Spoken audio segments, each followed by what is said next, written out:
Olá, tudo bem com vocês? Espero que sim. Eu sou a professora Janiele Brunes de Carvalho, estou como estagiária no projeto de ciências e hoje a gente vai falar sobre ligação gênica ou linkagem, mapas cromossômicos e anomalias genéticas. Ligação gênica ou linkagem. O fenômeno foi descoberto em 1905 por Bateson e Punnett, que verificaram a falta de independência de dois genes em ervilhas. Logo após a redescoberta dos trabalhos de Mendel, surgiram relatos de genes que não seguiam a lei de segregação independente. Então, Bateson e Punnett, eles foram os primeiros a relatar o fenômeno. Então, especificando de maneira mais simples o que é ligação gênica ou linkagem, ligação gênica ou linkagem, como pode também ser chamada, é a presença de dois ou mais genes em um mesmo cromossomo.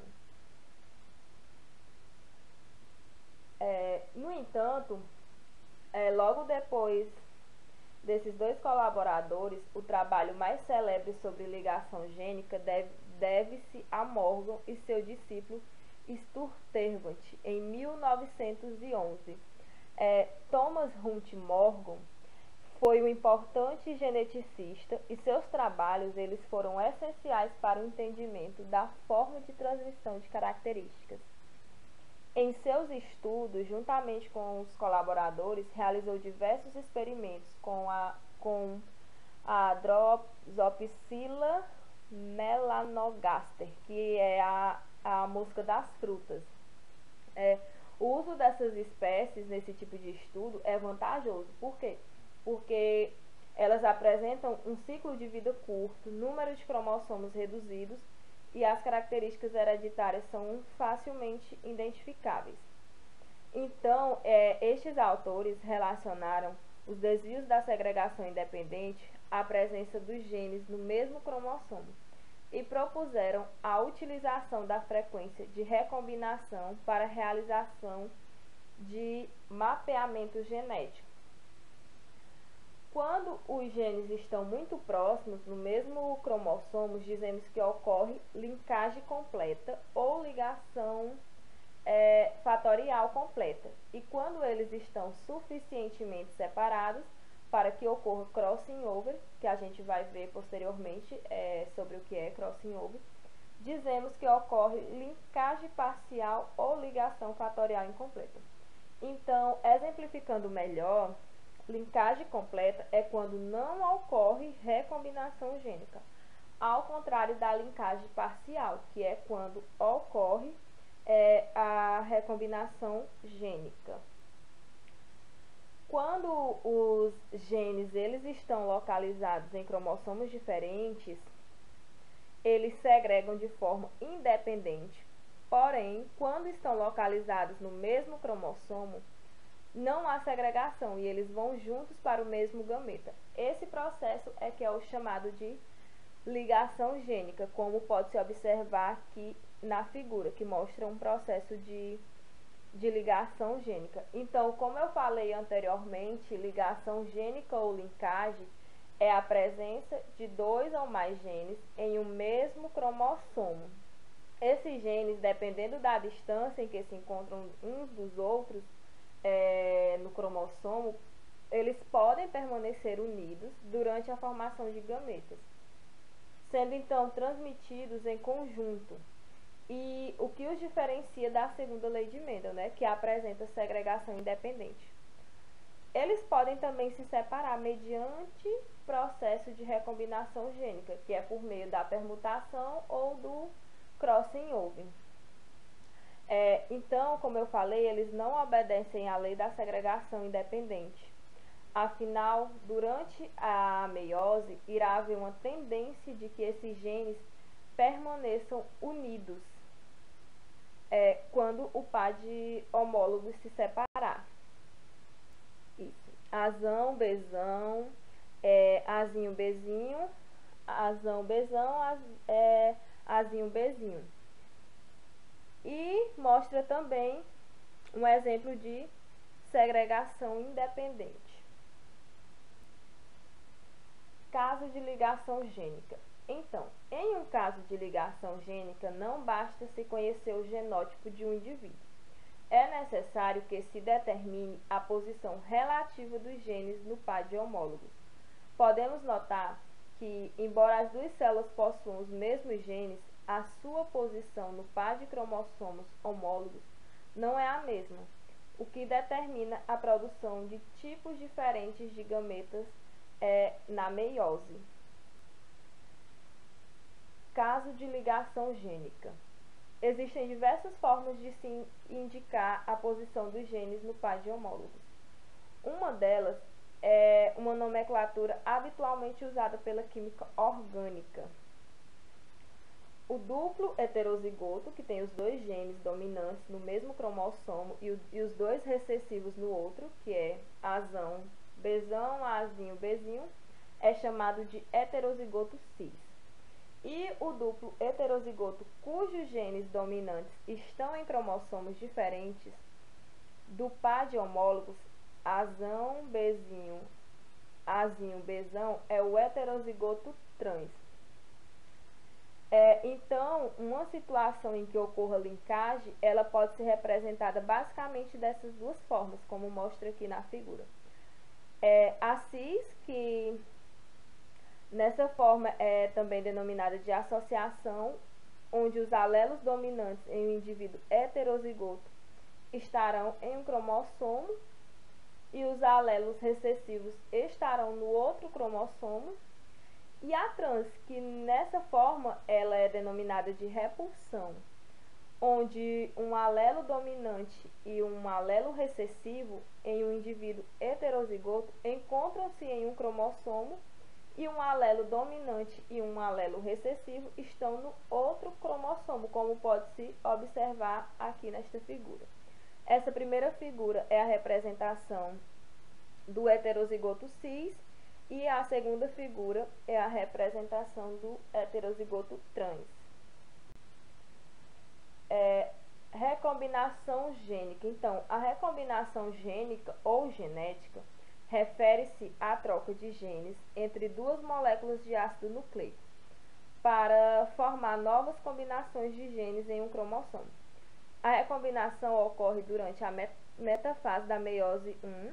Células são 4N, cada cromossomo é duplicado e os cromossomos homólogos são alinhados.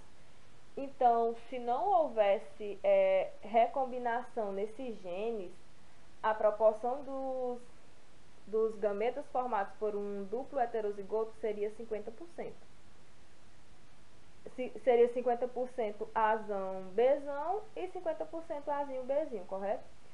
Quando há recombinação, observa-se na descendência uma pequena proporção de recombinância. Por exemplo, quanto mais afastado um gene estiver do outro, maior será sua taxa de recombinação. Em eucariotos, a recombinação genética é um processo ordenado, que normalmente ocorre como parte do ciclo sexual do organismo. A recombinação geralmente acontece durante a formação das células reprodutivas, de modo que essas células contenham DNA recombinante. Já em bactérias, a oportunidade para a recombinação genética ela pode surgir de várias maneiras diferentes, mas em todos os casos duas moléculas de DNA são unidas. Então, um dos processos que podem ocorrer para uma recombinação é a chamada conjugação, em que uma bactéria transfere DNA em um sentido para outra bactéria, por contato célula-célula. Então, o DNA ele é transferido e pode ser parte ou todo o genoma bacteriano, ou pode ser um elemento de DNA extragenômico, denominado plasmídio. Então, nesse processo de conjugação, uma bactéria ela atua como doadora e a outra como receptora, em que a primeira transfere parte do seu material genético para a outra e a segunda apenas recebe e incorpora o seu genoma. A gente possui algumas recombinações. Quais são elas? É a recombinação homóloga e a recombinação sítio específica. Recombinação homóloga, ela vai fazer o pareamento entre duas regiões de homologia, facilitando a troca de feixes. Os alelos que estão em processo de recombinação são homólogos, mas não idênticos. Se fossem idênticos, não formaríamos um novo variante de DNA. No entanto, elas não podem ser muito diferentes, pois senão não serão reconhecidos como homólogos. Um limite de 10% de diferença é considerado ainda razoável para se ter recombinação homóloga entre dois trechos de DNA. Então, a recombinação homóloga ela ocorre entre quaisquer duas sequências de DNA que sejam iguais ou muito semelhantes. Usualmente envolve a quebra de duas moléculas de DNA na mesma região, onde as sequências são muito semelhantes, e a junção de um DNA ao outro, o que resulta num processo de crossing over, que é o que a gente vai falar posteriormente. Esse processo ele depende da existência de homologia genética e pode ocorrer entre regiões homólogas tão curtas quanto 23 pares de bases, ainda que homologias superiores a 50 ou 100 pares de bases levem a frequência de recombinação maiores. E falando um pouquinho sobre recombinação sítio específica, a recombinação sítio específica, ao contrário da homóloga, é orientada primariamente por proteínas que reconhecem sequências particulares do DNA e não por homologia de sequência. A recombinação sítio específica não envolve extensa homologia entre as sequências de DNA, como ocorre no crossing over. Ela necessita apenas que as sequências de ligação sejam localizadas por enzimas especializadas, que catalisam a quebra e a reunião das moléculas. Esse tipo de recombinação é iniciado por processos reguladores, que tornam as enzimas corretas disponíveis. Então, vamos falar um pouquinho sobre o crossing over. Se dois cromossomos se rompem e se unem novamente, alguns genes transportados por esses cromossomos são trocados. Processo esse denominado crossing over. As trocas provocam o surgimento de novas sequências de genes ao longo dos cromossomos. Assim, se em um cromossomo existem vários genes combinados, segundo uma certa sequência, após a ocorrência do crossing over, a combinação pode não ser mais a mesma. Aqui, nesta imagem, dá para perceber. Aqui temos os dois cromossomos e aqui acontece o processo de crossing over. Nessa combinação, o gene A e B encontram-se em um mesmo cromossomo, enquanto o gene Azão e Bzinho encontram-se no cromossomo homólogo. Se a distância de Azão e Bzão for considerável, é grande a chance de ocorrer uma permuta. E se tal acontecer, uma nova combinação gênica poderá surgir. Então, as combinações Azão, Bzinho e Azinho, Bzão são novas. São recombinações gênicas que contribuem para a geração de maior variabilidade nas células resultantes na meiose. Se pensarmos na existência de 3 genes ligados em um mesmo cromossomo, Azão, Bzinho e C, por exemplo, as possibilidades de ocorrência de crossing over dependerá da distância em que os genes se encontram. Caso eles estejam distantes, a variabilidade produzida será bem maior. Mapas genéticos. Um mapa de ligação genética mostra a ordem dos genes em um cromossomo. A ordem está baseada nos dados de frequência de recombinação entre os genes. Para conhecer cada segmento de um cromossomo, é importante termos um mapa genético. Na construção de um mapa genético, é necessário que os genes estejam alinhados nos cromossomos E quanto mais os genes estiverem distanciados uns dos outros, maior será a taxa de recombinação gênica e assim vice-versa. A distância entre os cromossomos será sempre igual à taxa de permutação. O mapa genético, mapa cromossômico ou mapa de ligação, é uma representação gráfica das distâncias entre genes e de suas posições relativas em um cromossomo. Então, essa distância ela é calculada a partir de porcentagem de permutações, ou seja, porcentagens de genes recombinantes produzidos em cruzamentos, ou a taxa de crossing-over entre eles. Alfred Sturtevant imaginou que seria possível construir mapas genéticos dos cromossomos a partir da estimativa da distância entre os genes, com base na taxa de recombinação observada nos cruzamentos. O mapa genético mostraria a distribuição dos genes ao longo do cromossomo e as distâncias relativas entre eles, estimadas com base na taxa de recombinação. Construção de mapas genéticos. A construção de um mapa de ligação moderno envolve basicamente a aplicação de técnicas de biologia molecular aos conceitos originais de herança genética, demonstrados por Mendel. Então, os dois requisitos básicos que são necessários para o desenvolvimento de um mapa genético é a reprodução sexuada com geração de descendências e uma fonte de marcadores moleculares com comportamento mendeliano. Então, resumindo, para se obter um mapa genético, é preciso levar em consideração que quanto maior for a taxa de recombinação gênica, maior será a distribuição entre os genes, e assim vice-versa.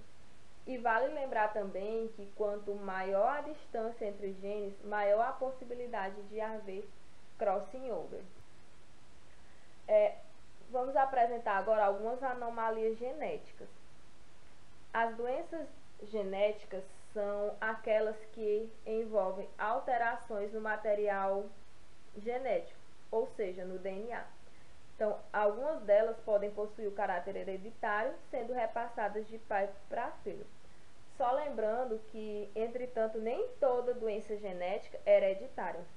Um exemplo bem comum que a gente tem é o câncer. Ele é causado por alterações no material genético, porém, ele não é transmitido aos descendentes. Existem 3 tipos de doenças genéticas: as manogenéticas ou mendelianas, a multifatorial ou poligênicas e as cromossômicas. As monogenéticas ou mendelianas é quando apenas um gene é modificado.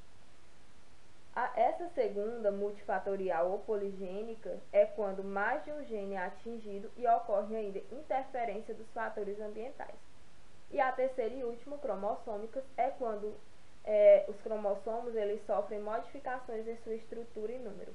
Por exemplo, sabemos que a espécie humana possui 23 pares de cromossomos. Caso apresente a falta ou excesso de um deles, surge uma doença genética. As principais doenças genéticas em humanos são, por exemplo, a síndrome de Down, que é uma alteração genética causada pela presença de um cromossomo extra no par 21, né? A anemia falciforme, que ela é uma alteração genética e é com caráter hereditário, no qual as hemácias perdem seu formato normal e adquirem a forma de foice. Outro exemplo é a diabetes, que ela é uma doença que compromete a produção do hormônio de insulina, que é responsável por controlar o nível de glicose no sangue. No Brasil, aproximadamente 7% da população possui diabetes. Outro exemplo é o câncer, como eu falei anteriormente,